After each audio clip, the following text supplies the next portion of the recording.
Let's go for the next part, which is the demand for money. Just before we learn about the money supply, right?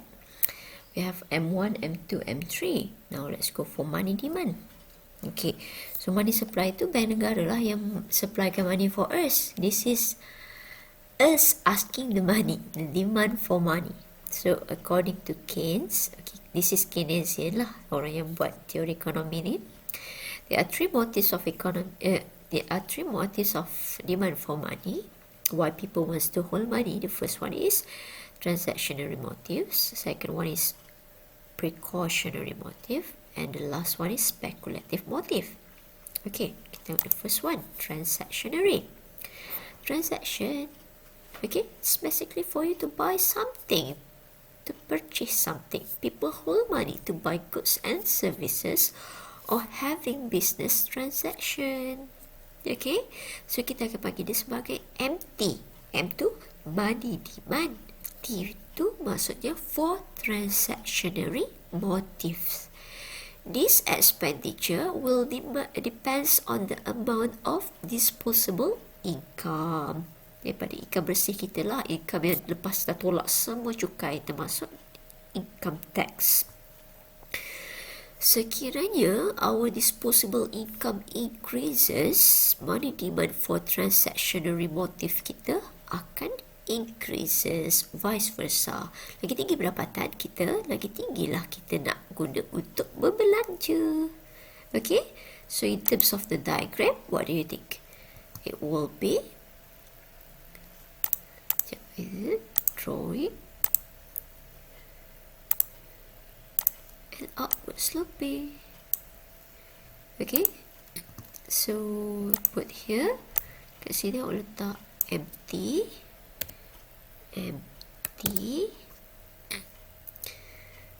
insert, kat sini letak YD, okay, so letak few line here to show the changes.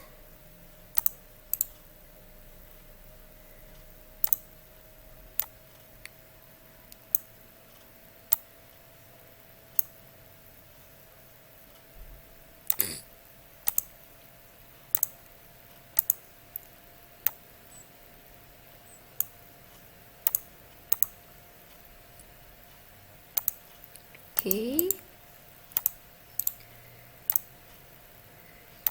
and another one here.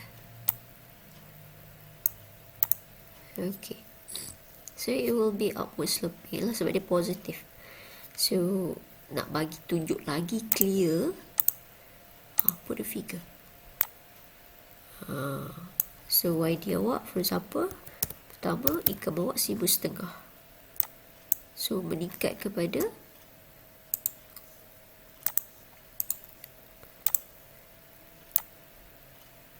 2,000, for example. So what happened? Your money demand for transactionary motives akan meningkat.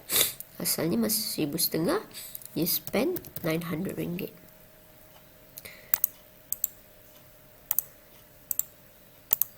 Now, after your income increases to 2,000, you spend 1,200 ringgit.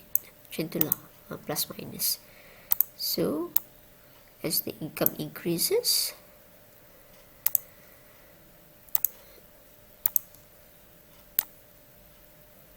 the money demand for transactionary motives also increases.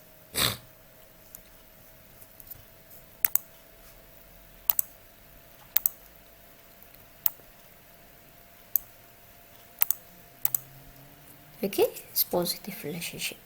Very simple. Hopefully you can memorize this. Next is precautionary. Precaution. Berhati-hati kan. People hold money as preparation for uncertainty such as accident, sickness and etc. So kita panggil MT. money demand for precautionary motives. This expenditure also depends on the amount of disposable income. So sekiranya disposable income naik, MP also increase, vice versa. Well, that is the same. Cumanya, okay, copy, because I don't want to waste time drawing all over again. Okay, you tukar je kat sini. Precautionary motive. Mana boleh tukar ke? Okay. Okay. Lepas tu kat sini akan jadi MP. See? I got the same. Maybe you boleh tukar sikit lah kat sini sebab precautionary ni maksudnya aside. Selebihnya duit awak tu awak akan simpan untuk tujuan ni. So dia selebihnya lah. Kalau tadi you guna 900 daripada 1,500. What left you ada another 400, right? 400. So yang ni kalau you dah guna 1,200 daripada 2,000, what left yang tinggal adalah 800. Okay. So because it's from the same money, YD yang sama. From your disposable income, you use it for two reasons. Pertama untuk belanja, yang kedua untuk kecemasan, simpanan kecemasan. Okay. And next is speculative. Money that is not used for any expenditure is known as idle balance. Sekali, orang yang terlebih banyak duit. Orang yang ada lagi extra money lah. Kalau tadi kan kita dah guna cukup kan, 4,400 campur dengan 900 cukup 1,500. Taklah, saya salah. It's 600 here, isn't it? 6 campur 9. 6 campur 9 baru 1,500. Okay, betul. Okay, lepas tu 8 campur 1,200, 2,000. Cukup habis duit kita. Pertama untuk belanja, kedua untuk simpanan. And then kalau ada lebih lagi, kalau orang ada lebih lagi duit, why disposable income, dia tak bergantung pada disposable income ni. Dia ada income extra lagi. Money that is not used for any expenditure, known as idle balance. Ini yang you tak tahu nak buat apa duit you. Yang ni lah yang kita akan guna untuk speculative motives. Speculation. So kita panggil dia MSP. Kenapa tak boleh MS je? Sebab MS stand for money supply kan? So kita buatlah MSP. Money demand for speculative motive. For some people, this idle balance is used to buy shares or bond for investment purpose. Not everybody do this because this thing is risky. Maksudnya, benda yang berisiko ni, kalau dapat profit, you get a lot. Tapi bila you rugi, loss, you got nothing. Itu kita panggil idle balance. Kita panggil idle balance pula. Investment. Okay. Buying shares depends on the rate of return. So, if we want to buy shares, kita tengok pulangan yang kita akan dapat. If the rate of return of profit is high, kita kat sini, duit lebih tu, we will use to buy shares. But, if rate of return R is low, people will hold the idle balance. Tak payahlah. Kalau rate of return rendah, tak berbaloi kata. Kalau nak guna duit lebih kita tu untuk beli shares. And satu lagi, yang boleh mempengaruhi, okay, speculative motive adalah interest rate. Interest rate will determine the cost of borrowing. Sebab tadi kan saya kata speculative motive ni tak ada kaitan dengan disposable income. So kadang-kadang tu people buy shares and bond through borrowing. With that, you borrow from the bank and you do investment with that. So when you borrow money from the bank bukan buat amal kan, pinjam 100,000 bayar 100,000, tak, bank akan kenakan charge. Itulah yang kita panggil interest rate, cost of borrowing. Berapa persen markup tu? Okay, so Sekiranya kos pinjam duit mahal, tinggi, orang tak akan pinjam duit lah untuk buat pelaburan. MSP will decrease. People will not willing to hold money for speculative motive. Instead, they will choose to save money to gain from the high interest rate. Sebab interest rate yang tinggi tu bermaksud bila you simpan duit dalam bank, you akan dapat pulangan yang tinggi. This is the return of your saving. It's the same. Interest rate means the cost of borrowing, and interest rate also means the return for your saving. Instead of doing investment and pay more for your cost of borrowing, better you save your money and wait for the return from the bank. Give you in terms of the payment of your saving. So, untuk speculative motive, kita akan ada dua. Okay, kalau kat sini,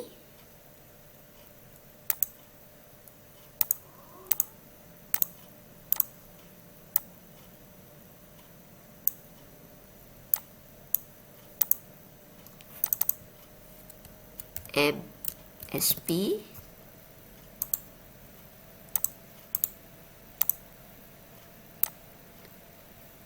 here,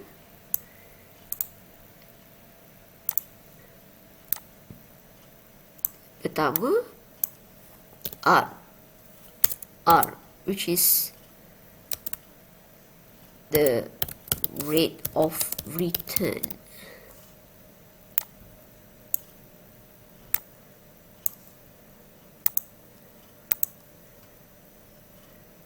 This is the first, apa ini, rate of return, sorry, it's automatic I think.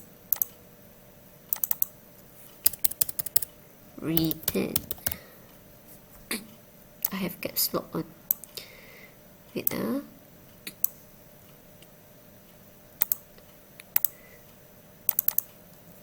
Okay, rate of return.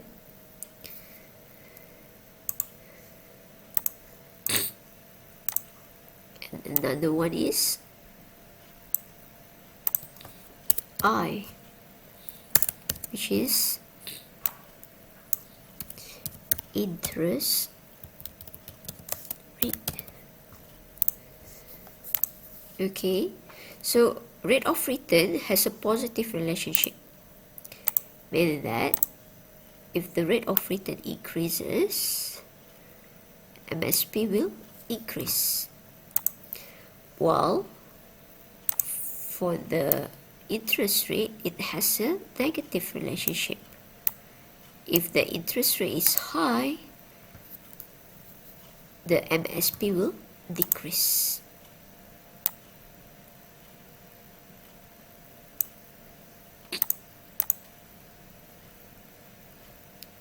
Okay, I'll pause this and I'll finish it up. Okay, finish my drawing. So here you can see if it's affected by the rate of return. Rate of return is a profit. So if the rate of return increases from 3.5% to 5%, return bertambah. So dia akan menarik minat orang untuk membuat pelaburan. Okay, MSP akan increase daripada 100 kepada 200. From here to here. So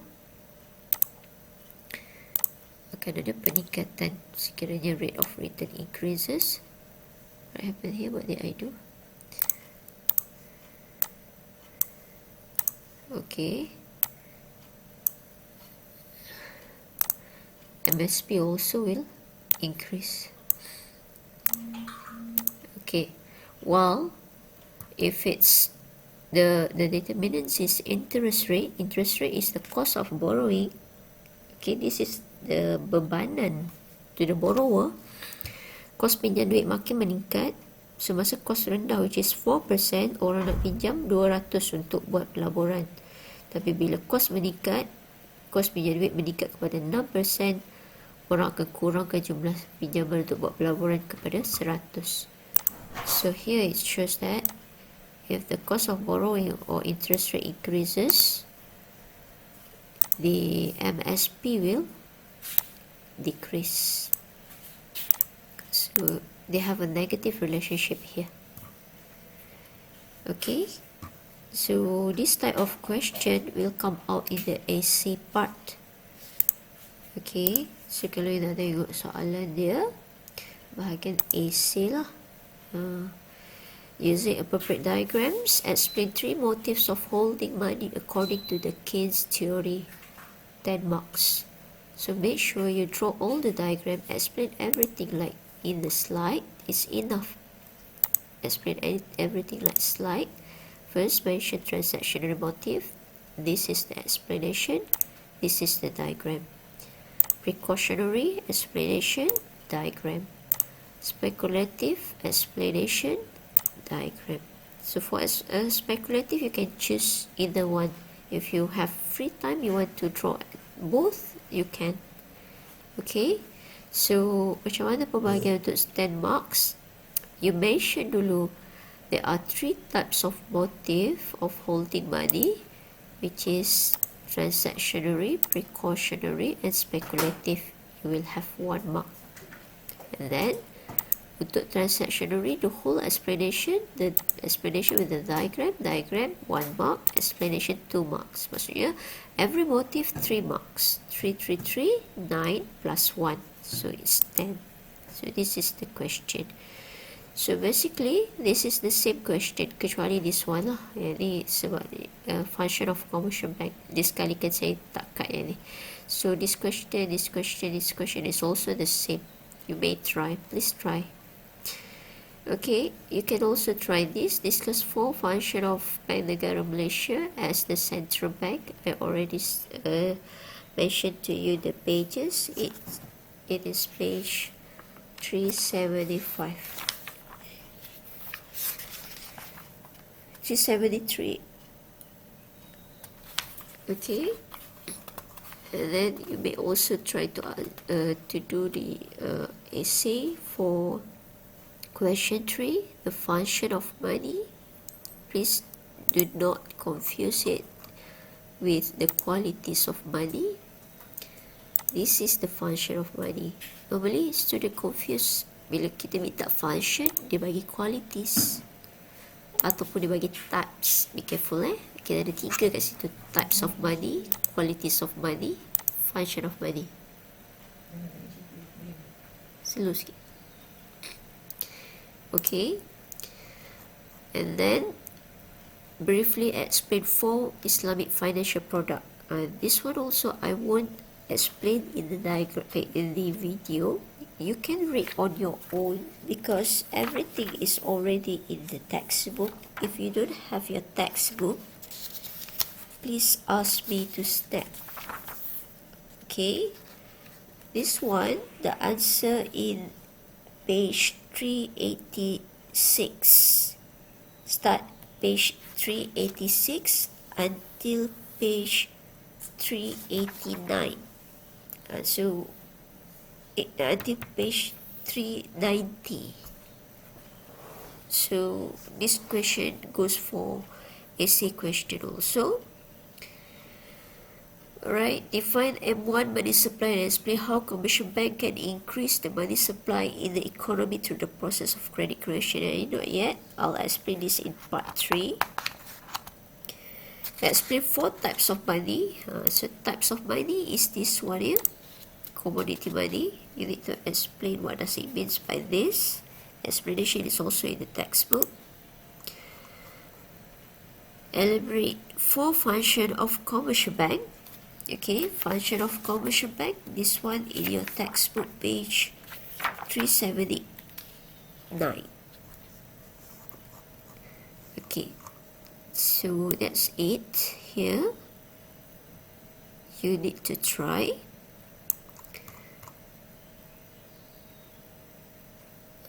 Okay, so